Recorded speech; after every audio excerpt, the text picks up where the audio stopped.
Salutare dragilor, eu sunt Robert și bine ați venit aici pe canal, pe Lucifer Videographer.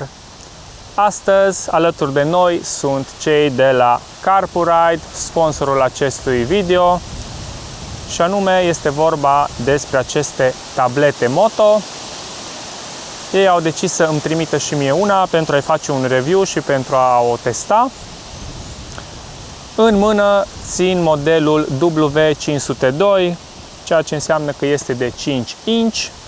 Recent au scos și modelul W702 de 7 inch. Inițial ei mi-au propus să îmi trimită modelul de 7 inch. Eu, folosind un telefon mobil pe post de GPS de aproximativ acolo 5 inch, am zis că eu nu am nevoie de o tabletă mai mare, așa că i-am rugat să îmi trimită modelul W502. De asemenea, există și modelele W502B și respectiv W702B, care vin cu o montură specială pentru motocicletele BMW. O să începem prin a face unboxing. Avem aici cutia care mi-a ajuns ieri, în exact 2 săptămâni. Produsul vine din China. Primiți un tracking number. Se poate urmări exact pe unde îi și la ce oră, prin ce vamă, cu ce avion vine. Iar mie personal, în Arad, mi s-a livrat cu fan curier. Haideți să desfacem, pentru că aflăm acum ce avem în cutie. Eu i-am desfăcut doar folia ca să nu mă mai chinui acum cu cutter-ul. Înainte să deschid, după cum putem vedea pe cutie, ne apare așa. Waterproof, adică este rezistentă la apă, IP67, asta înseamnă că rezistă la intemperii. Dacă spălați motocicleta, dacă vă prinde ploaia, nu o să aveți niciun fel de problemă. Are funcția CarPlay, Android Auto, conectivitate Bluetooth, dacă doriți să vă conectați cu căști wireless sau cu intercomul căștii. Văd aici că o să suporte un card. Avem voice control, avem un băiat care să filmă cu motocicleta. Avem funcții audio și compatibilitate 5G din câte văd aici. Dar ne uităm imediat să vedem exact ce avem în cutie. Produsul vine frumos ambalat. Avem această spumă pe care o să o pun deoparte. Iar primul lucru pe care îl vedem este exact produsul, care arată, uite așa, că sunt și niște cabluri. Scoatem aici cutia. Asta este produsul. Ecranul în sine, sper să vedeți și voi, e un deget mai mic decât vedeți marginea. Deci nu e foarte mare, nu e foarte mic. Eu cred că pentru Transalpul meu o să fie perfect. Aici putem observa și un parasolar care este detașabil, e prins doar în aceste două șuruburi din câte văd și ajută în zilele însorite. Oricum, ecranul este IPS și ar trebui să confere o vizibilitate bună chiar și pe soare. Aici, în lateral, vedem butonul de pornire, on-off, respectiv slotul de card. Avem cele două șuruburi, asta înseamnă că probabil are o garnitură pentru a fi protejat de apă. Este urmat de acest conector și de cablu care se leagă la 12 V la motocicletă. Bun, hai să vedem ce mai conține. O să-l pun cu fața în jos. Vedem ce mai conține pachetul. Mai vine încă un cablu, ceea ce e foarte bine, că eu am să-l folosesc cel puțin în primă fază cu acest adaptor la USB. Eu pe motocicletă, pe ghidon, am montat deja un adaptor din ăla USB care îmi arată și voltmetru. Da? Asta este mufa conectoare aici cu el, respectiv USB-ul care vine conectat. Bun, punem și astea deoparte. Mai avem montura care, din câte văd la prima vedere, este montura universală care se găsește și la RAM mounturi, la X-RAM, ceea ce este foarte bine pentru că eu deja am montat pe ghidon acest suport. Aia înseamnă că eu voi folosi direct partea asta. Da, eu am deja această montură pusă și voi veni doar cu acest clips aici, ceea ce potrivește perfect. Bun, până aici tot în regulă. O să vină GPS-ul sau tableta direct aici. Strângem, îi dăm unghiul potrivit. Da? Și avem montat. Bineînțeles că este foarte simplu de montată și prinderea lor. După cum puteți vedea, este vorba doar de aceste două șuruburi și vi-l montați unde doriți voi pe partea de ghidon. Hai să vedem dacă mai avem ceva în cutie. În cutie aici mai văd o cheiță, bineînțeles pentru a putea monta suportul. Este vorba de cheie de 10. Și avem o siguranță care vine în cutiuța aia, în cablul lui. Cred că este de 3 amperi. Este un 3 pe el aici.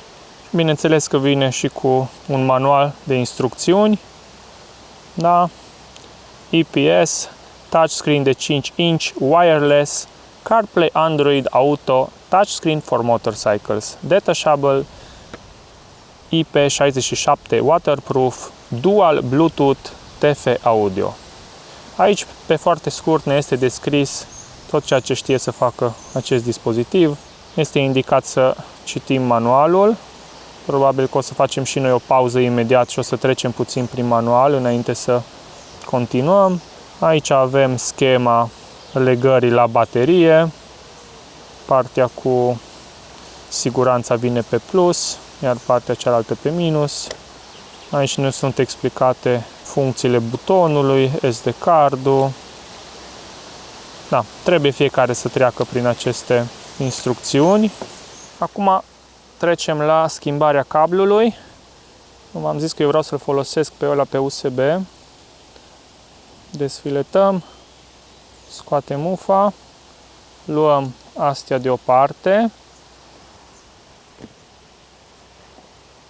și trecem la cablul ăsta.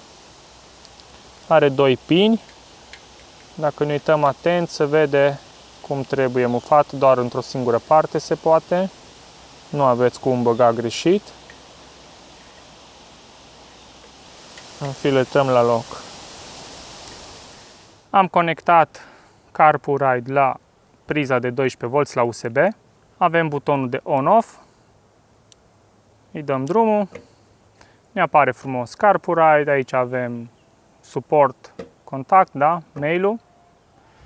The sound is played from the BT trans output. Asta înseamnă că sunetul este dat ori spre niște căști wireless, Bluetooth, da? Ori spre intercom. Eu, având deja conectat telefonul în prealabil, după cum puteți vedea, s-a conectat automat. Da? Am activat Bluetooth-ul și Wi-Fi-ul. S-a conectat automat. Mie aici îmi apare direct în Google Maps, așa se pornește el automat, iar în partea dreaptă avem YouTube Music. În dreapta jos în colț ne apare că suntem conectați la telefon, ne apare semnal 4G, nivelul de baterie și ora. Aici jos avem niște scurtături spre YouTube Music. O să intri să-ți cauți muzica dorită. Aici pe iconița asta mică, un fel de back. Putem intra în agenda telefonică. Eu am doar pe Iasmina trecut aici la favorite. Dăm înapoi pe iconița de back, avem setări. Aici în partea de setări sunt mai multe afișaje, o să treceți voi prin ele să vă uitați exact ce vreți să vă apară, afișează notificările, prima linie a mesajelor, redă o sonerie pentru mesaje. Android Auto pornește automat, muzica pornește automat, eu am dat să nu-mi pornească automat muzica. Dacă vreți să vă folosească imaginea de fundal ce aveți pe telefon, eu am dat să nu-mi fie. Avem modul zi și noapte, ăsta l-am luat că e indicat. Dispozitivul fiind gândit în teorie pentru autoturisme, aveți partea șoferului sau partea cealaltă, cum vreți să vă apară harta și partea de music. Eu nu am umblat la alea. Afișează comenzile rapide alea din bara de jos. Prin astea treceți voi și vi le studiați. Dăm înapoi back. Eu aici deja am prestabilit un traseu. Noi momentan suntem în Arad, am venit până la pădurea cealaltă, am vrut să umblu un pic cu dispozitivul ca să vedem cum lucrează. Dacă dăm un click aici, ni se deschide, da, imagine full harta. Acum, ca și dimensiune, nu este foarte mare, pentru mine e suficient. Dacă voi considerați că vă este mic, există varianta aia de 7 inch, adică modelul W702 sau respectiv 702B, modelul pentru motocicletele BMW. Iar acum, haideți să ieșim în meniul principal, dăm aici, mai dăm încă o dată și aici ne apar niște scurtături generale. Da, avem Maps, avem Messenger, putem să ne punem un contact telefonic, eu l-am pus pe fratele meu, avem, da, telefonul, Waze, eu nu folosesc Waze-ul, dar mi-au apărut acolo, WhatsApp, calendarul, așa mai departe. Aici, dacă dăm pe personalizează, o să ni se deschidă și pe telefon. Trebuie să deblocăm telefonul, da? Deblocați telefonul și ne apare așa. Aici puteți bifa ce vreți voi să vă apară în scurtături. Eu am dezactivat aici câteva chestii ca să nu fie atât de multe. Eu mi-am lăsat doar astea pe care le puteți vedea aici. Dăm din nou afară, ne intră de fapt în meniul principal. Ca să ieșim complet de aici, apăsăm de 2 ori, sau în cazul meu o dată acum, și dai pe ieși. Și iasă în meniul general. În partea stângă sus avem volumul. Următorul este partea asta de egalizator audio. După aia avem partea de Bluetooth, ne arată că îs conectat pe telefonul meu, Luxfer Vivo Y70. Avem luminozitatea, e dată la maxim și avem niște teme de fundal, fiecare își pune ce vrea. Mie sincer îmi place ăsta gri simplu. Aici, dacă dăm din nou pe această săgetuță albastră, intrăm înapoi în funcția de CarPlay, adică suntem conectați la telefonul mobil. Cam asta e interfața cumva care va fi folosită în cel mai mult timp când ești pe motocicletă. Ca să navighezi, nu poți să dai scroll așa în el, nu poți să dai zoom, doar să miști stânga-dreapta. Dacă vrei zoom, trebuie să dai ca pe GPS-urile clasice, trebuie să dai din plus și din minus, apoi reîncadrează. Ieșim înapoi cu totul și acum aici avem pentru iPhone, da, iPlay, avem Auto, ăsta Android Auto sau CarPlay-ul. Dacă vrem display off, îi dăm aici, pe orice apeși după aia el se reactivează. Avem agenda telefonică, dacă vreți să ascultați muzică, aici se poate insera un card, puteți să vă puneți atât muzică cât și clipuri video și setările. Iar acum vreau să trec la ce vă spuneam înainte. Tot ce vă transmite telefonul, atât Hertz, da, Google Maps, muzică, trebuie pe ceva să se audă. El nu are difuzor, nu are baterie internă, ceea ce, din punctul meu de vedere, este important să știți. Dacă îl deconectați de la curent, nu puteți să mergeți cu el în cameră, de exemplu, și să-l folosiți, decât dacă îl puneți la un powerbank sau îl băgați într-un încărcător de telefon. Legat de partea output audio, o să îmi conectez Sena-ul meu. Eu am un Sena XCOM 3 Pro, pentru că mi se potrivește perfect pe casca mea, pe Nex XV3. Și atunci, aici la output audio, el ar trebui să îl găsească în câteva secunde, pentru că l-am mai avut conectat. Dacă nu l-aveți conectat, va apare aici. Când începe BT Search, el va trebui să apară în câteva secunde. Au trecut aproximativ vreo 5-6 secunde și a apărut aici XCOM 3 Pro. Da? Suntem conectați cu CarPlay. Iar acum, dacă revin, cum am spus aici, și intrăm ori pe Maps, ori pe muzică. Dacă eu dau redați, mie acum îmi cântă în cască. Da? A pornit Dua Lipa la mine în cască. În momentul în care GPS-ul ne spune virați la stânga, virați la dreapta, sunetul se dă automat mai încet, după care revine. Eu am reușit să-l folosesc câteva ore prin oraș, cât ne-am plimbat dintr-o parte în alta. Mi se pare foarte practic. Hai să-i dăm în pauză ca să nu urle aici, pentru că avem sistemul audio foarte fain de la Harman Kardon și se aude foarte bine. Și spuneam că l-am folosit prin oraș. Ce am remarcat și eu o să fac cât de curând, probabil mâine, poimâine, îl voi lega până la urmă pe direct. O să-i dau curent de undeva de unde vine de la priza de 12V, pentru că acolo am curent continuu, ca să nu fie oprit brusc, cum ar veni că se ia curentul. Da? El trebuie să aibă o tensiune constantă, continuă, dar atâta timp cât el e oprit, el nu e consumator, doar când îl pornești. Doar că eu în momentul în care opresc USB-ul, lui se taie curentul complet.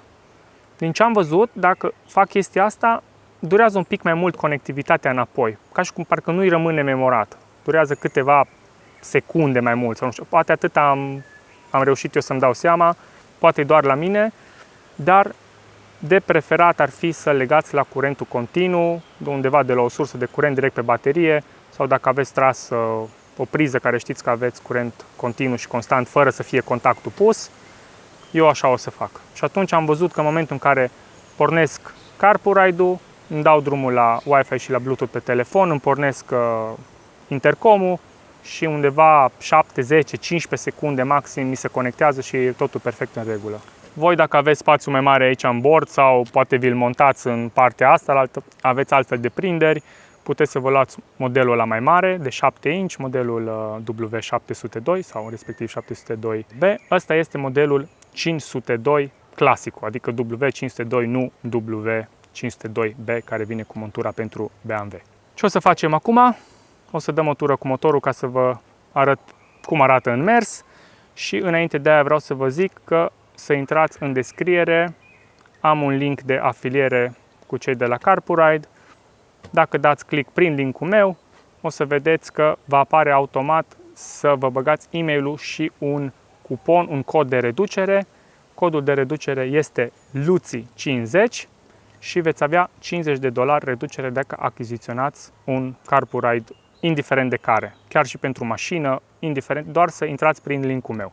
Am pornit motocicleta. O altă chestie care am observat, chiar dacă USB-ul rămâne la curent, în momentul în care pornesc motocicleta se întâmplă ca la unele casetofoane de mașină, se stinge și se repornește.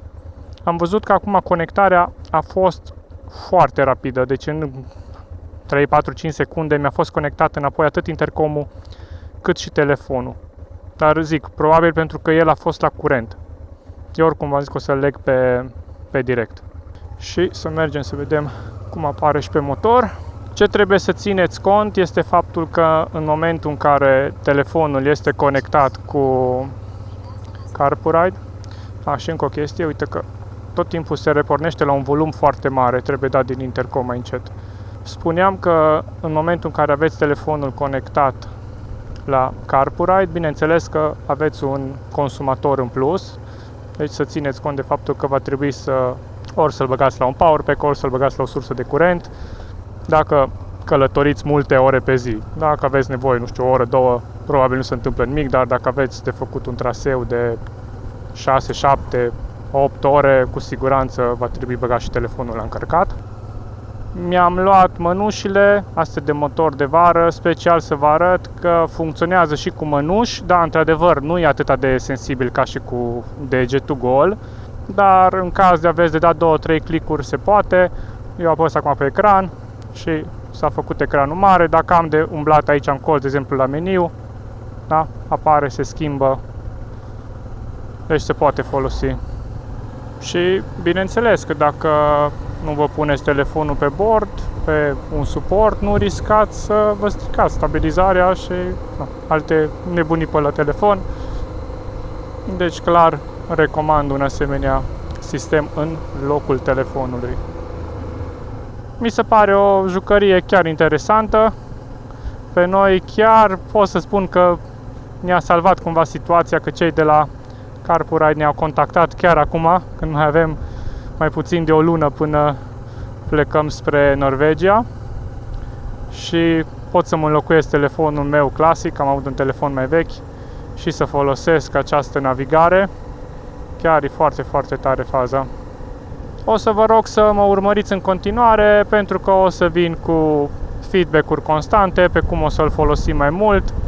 O să vă vorbesc probabil aproape în fiecare episod de cum se comportă, cum ne-am obișnuit cu el și așa mai departe.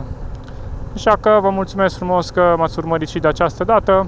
Sper că v-a plăcut acest episod și că vă este de ajutor acel cupon de reducere de $50.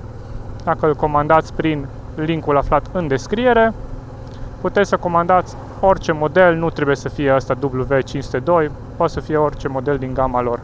M-am spus, transportul durează aproximativ 2 săptămâni și cam asta e tot. Oamenii sunt serioși, sunt o firmă mare, globală. Dacă o să căutați atât pe Facebook cât și pe YouTube, o să vedeți că foarte mulți motocicliști deja folosesc acest sistem. Ne bucurăm că îl avem și noi și să ne vedem cu bine la următoarea ieșire. Ciao, ciao!